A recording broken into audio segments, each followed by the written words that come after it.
श्री शिवाय नमस्तुभ्यम। नमस्कार दोस्तों, स्वागत है आपका अपने यूट्यूब चैनल प्रतिमाज़ यूनिक डायरी में।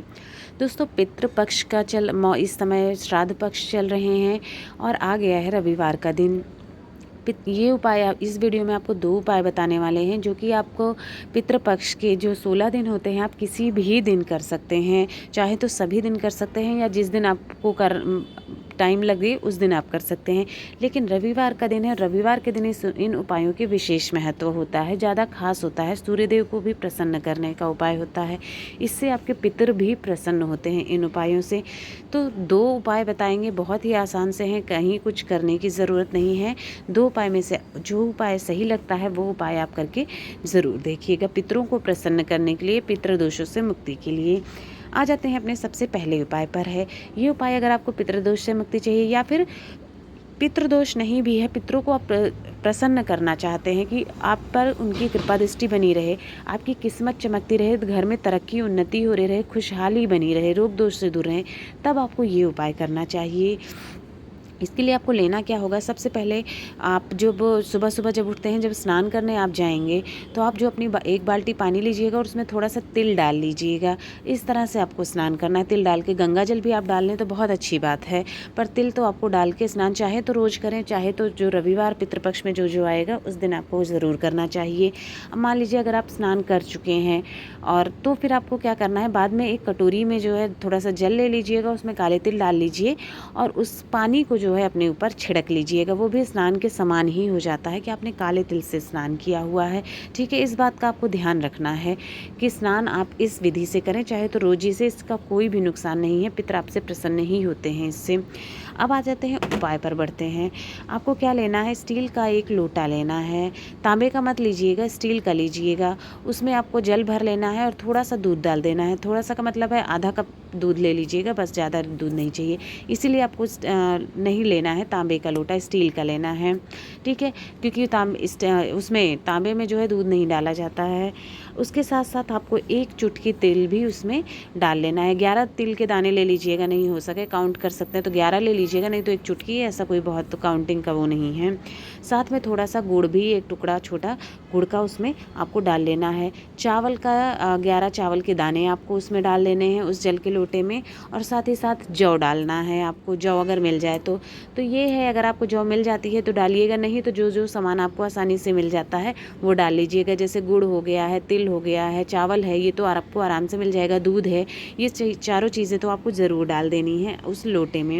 उसके बाद घर से बाहर निकलना है, या जहाँ पर भी छत पर आप सूर्य को अर्घ देते हैं, जहाँ भी आप देते हैं वहाँ पर आपको सूर्य भगवान को अर्घ देना है। और अर्घ देते समय आपको भगवान अपना हाथ जो है ऊपर करके रखना। आप स्क्रीन पे देख पा रहे हैं, सर से ऊपर आपका होना चाहिए, जल के छींटे आपके पैरों पर नहीं पड़ने चाहिए।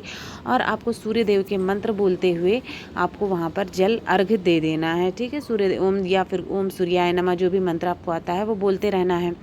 अर्घ देने के बाद आपको गणेश भगवान को सबसे पहले स्मरण करना है, सूर्य देव को स्मरण करना है, ओम पुत्र देवताय नमः का भी 11 बार आपको जप करना है। वहीं पर खड़े खड़े आपको 11 बार आप जप करेंगे और अपने पितरों से घर की उन्नति, तरक्की के लिए, खुशहाली के लिए प्रार्थना करेंगे। पितरों से अपनी गलतियों के लिए, अगर कुछ हो गई हो गलती तो उनसे क्षमा याचना करेंगे।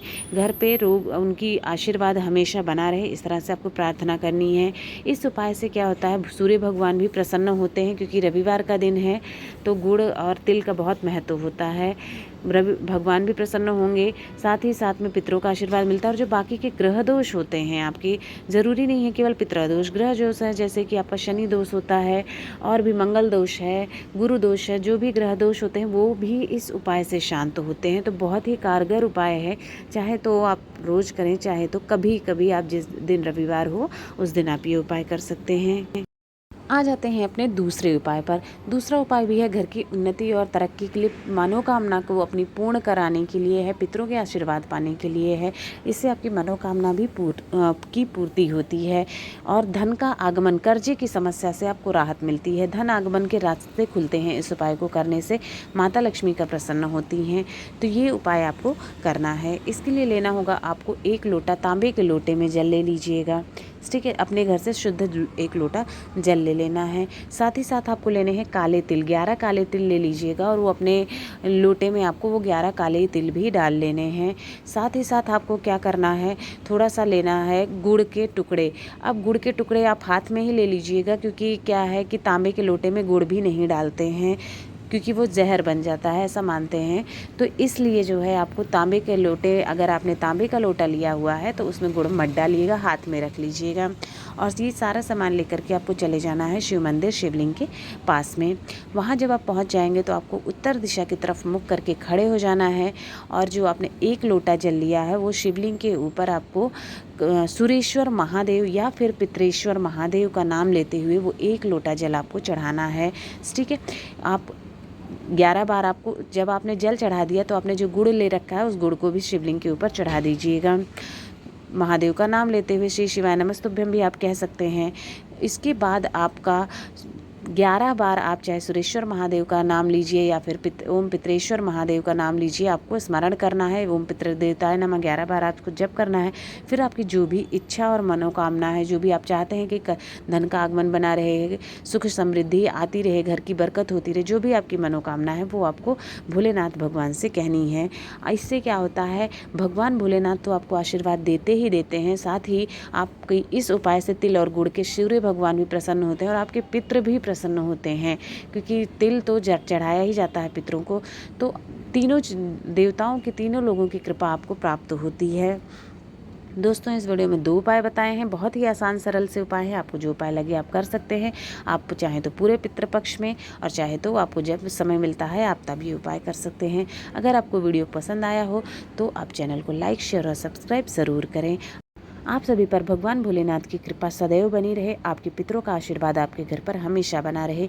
श्री शिवाय नमस्तुभ्यम। हर हर महादेव।